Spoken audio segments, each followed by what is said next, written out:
Hi guys, so welcome to a new video. I decided to make some videos on the game Armies of Exigo. So in this first video I would like to introduce the game to you with some basic information and maybe some future plans. So if you start the game for the first time, you will see this main menu. On the top you can see the profile. I named it Pavak. If you click on it, here you have all your profiles, so you can create new and then you will select one of the ones you created.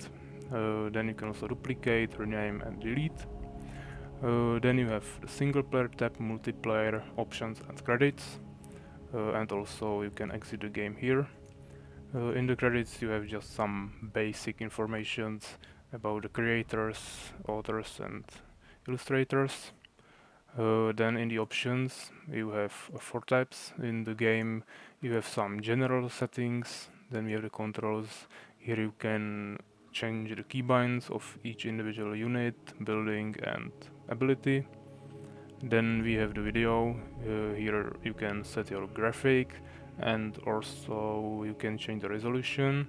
I have the full HD mode here, but you won't have the option in the baseline game, so I will make a video in the future how to install the full HD mode.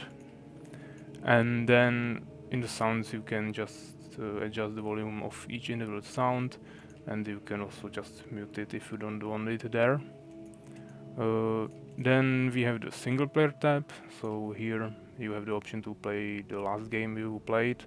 It's not the useful button, but it's here. Then you have the campaign. If you click on the campaign for the first time and click Empire Campaign, that is the first one you will have here. There are also two more factions, Beasts and Fallens, but you will unlock them by time if you finish the first campaign. If you click for the first time here, you will see the introduction cinematic. If you want to see it again, you can also click here, the sign. And then we will have the chapter here and also the missions. You can see that on this account I haven't played yet, so I have just the first mission here. And there is also some cinematic that is associated with the first mission. Here on the bottom you can change the difficulty, and if you go back you can also change the difficulty here. And then we also have the tutorial here, which is probably useful for someone who plays the game for the first time. Then you can also create custom games, that's here. You have like two folders here. You can choose custom or skirmish. If you play for the first time, don't really care about the custom, just click on skirmish, and here you can choose from the maps that have been made by creators of the game. So what can you see here is the number of players. So this is for 2 players, this is for 4, and it's up to one map that is for 12 players. Also in the left corner you can see how the map looks like, and if you choose some map that has these symbols on it, then it means it has like multiple layers. So it has this, and if you click on it you will see the underground, and it's connected by those way gates. Here you can see the name of the map, how many players are suggested to play it, and also some sizes. You don't really have to worry about that.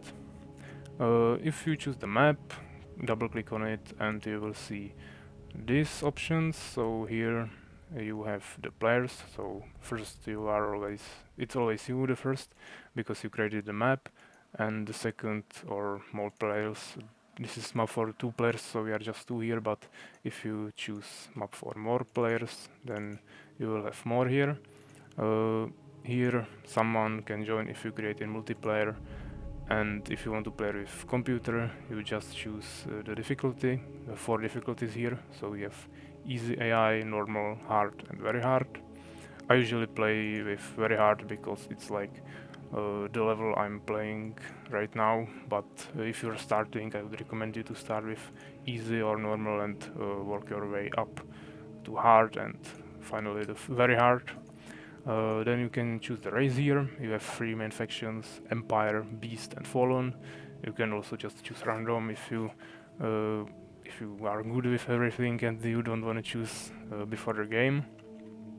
Also you can make teams, so if I create like 4 players here, then we can play like this, 2 versus 2. And then you have the color here. As I mentioned, I have the full HD mode, so it bugs the game a little bit, so I can't really see the colors right here, but I can still see the titles. So if I click it, I know what color it is, and I also see it under my name here. Then we have the handicap. I wouldn't really change this because it's not really working right, I think. And also if you decrease the handicap, it actually increases it. So if I take 50% handicap, I will have it twice as hard as everyone else. If you want to make someone worse, then just decrease the difficulty of the AI, I think. That's better than to adjust the handicap. Then we have the basic settings here, so you can basically only change the game speed here, and I wouldn't really move that. And in advanced settings you can change the visibility, so you have 3 options. Hide terrain, that means that you won't see anything outside of like small area around your units and buildings, and you won't see anything, you won't see terrain and enemy units. Then you have map explored, that means that you see the terrain of the map, but you don't see the enemy units and enemy buildings. And then you have always visible, that means you see everything, you see enemy units, enemy buildings, and also the terrain. If I play with the AI, I usually take always visible because, of course, they see everything as well, so they will be kind of cheating against me. If you play multiplayer, then maybe hide terrain will be optimal or map export. That's basically everything what you can set up in the single player mode. You also have the chat in the left bottom, and I think that's all. So I will go back and I will show you the other options. So this was the custom game. Then we have the load game. If you save the game, you can load it right here. You can see I have multiple saves here already. Then you can also watch replays. If you finish the game, you can save it, save the replay. I will show that to you a little bit later. And the last step we didn't cover is the multiplayer. So if you click it, you can see this. It might look a little bit complicated, but you don't have to worry about this. Basically, if you have someone who creates the game, then you will see it right here, and you can just click it and click join. The game doesn't have the internet support anymore, so you can just play by LAN or some VPN. But if you want to create a game, also you have the load game and view replay, that's the same as in single player. But if you want to create a game, you click create, again skirmish, you choose the map, and you create the game. All the settings is basically the same, but actually the real players can join here. You have one more setting here, that's observers. So I usually choose the observers on defeat. So that means if I die, I can still observe the other 3 players, how they play, even if I'm dead already. As I said, you can choose teams and colors and handicaps, so that's still the same. And when you are ready, you just click start, and in multiplayer you have 5-second countdown in the chat, and when it's finished it will load the game, and then you will just have to press any key to continue, and now you are in the game. So each of the factions have some villagers. Here I play as Fallen, so we have the harvesters. If we take a look on this one, for example, he plays beasts, so he have minions, and there is no empire in this game, but empire has settlers. So you have like 3 resources, that's gold, wood, and gems. So first you want to always start with gems, with gold. Gold you can mine in gold fields, so that's right here. So you just select all your villagers and send them there, and they will be mining your resources and bringing them to your main town hall. It's called Dark Fortress for Fallen. Fallen is really special, so we also have the summoner that can build the buildings, but other factions can build buildings with their villagers. So here I would make build deformer. You also have keybinds, so you can see it's B and E. So B is for every building, that means build, and then you press the second letter to choose which building you want to build.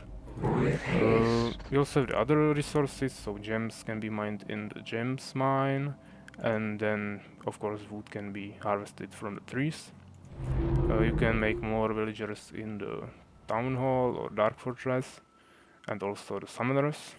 Then you also have the population. You can, every unit, if you hover over it with your mouse, you will see this table above your minimap that says that it costs 90 gold and 2 population, and also it takes 32 seconds to make. So population you have right here, and you have to increase it to be so you are able to make more units.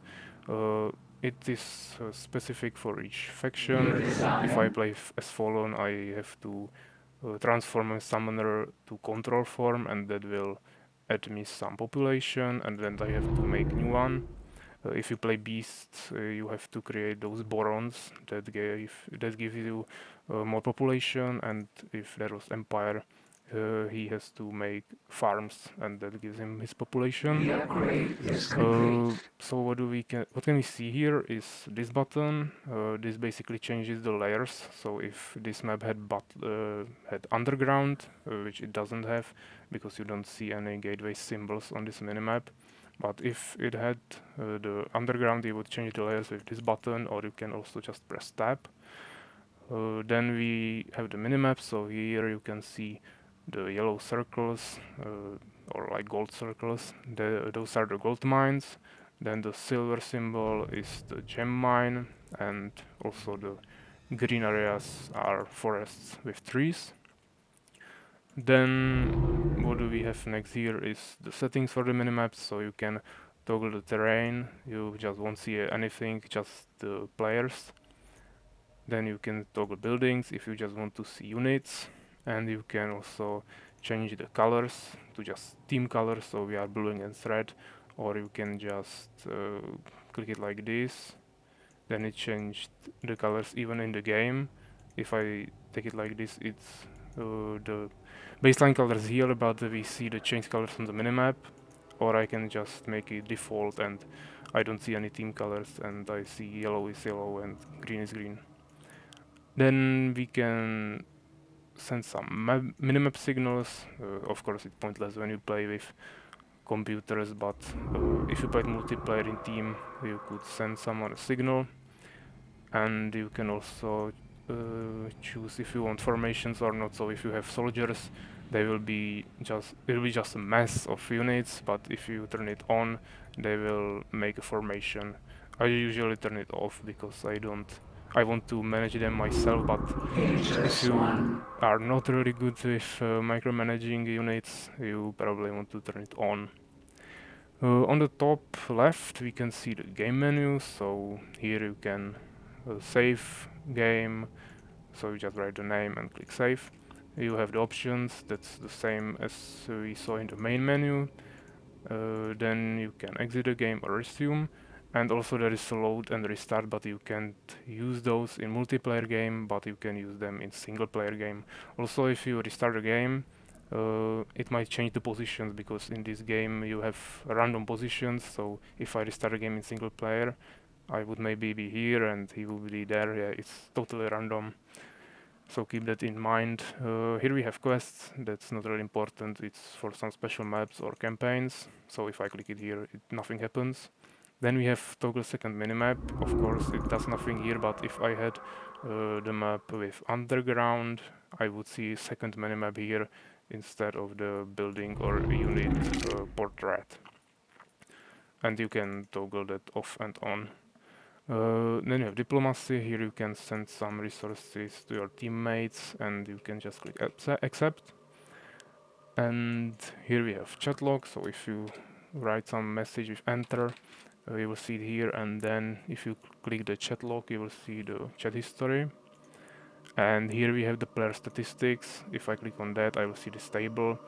and that shows me basically the name of the player with color and how many resources he has. Of course, it shows only my teammates. I can't see how many resources my opponents have.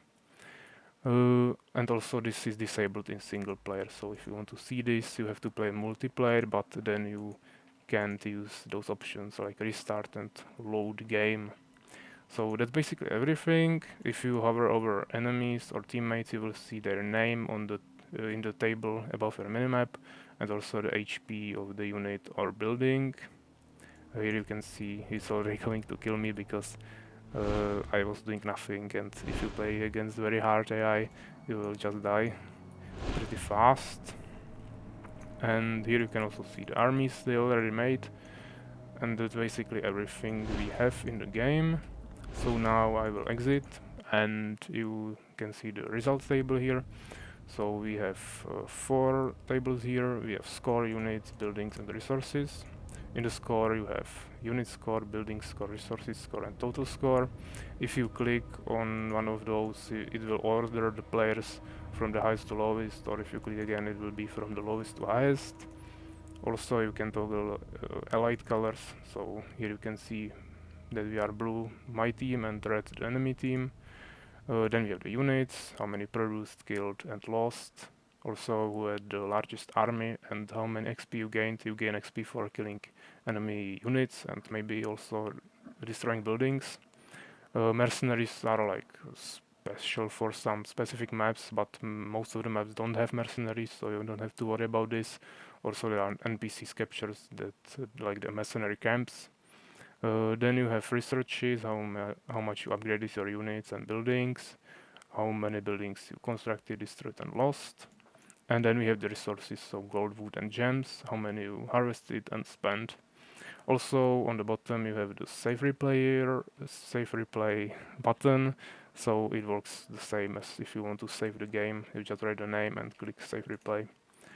So I believe that's everything here. So I hope you understand everything, and if you have some more specific questions you can just ask me in the comments. In the future I would like to make some videos on the strategies, how to beat some of the hard AIs and very hard AIs, and also I would like to make some tutorials for the map editor, because I already made few maps, and also I made some more interesting changes that I will introduce to you in the future videos. So that will be all for today, and take care guys.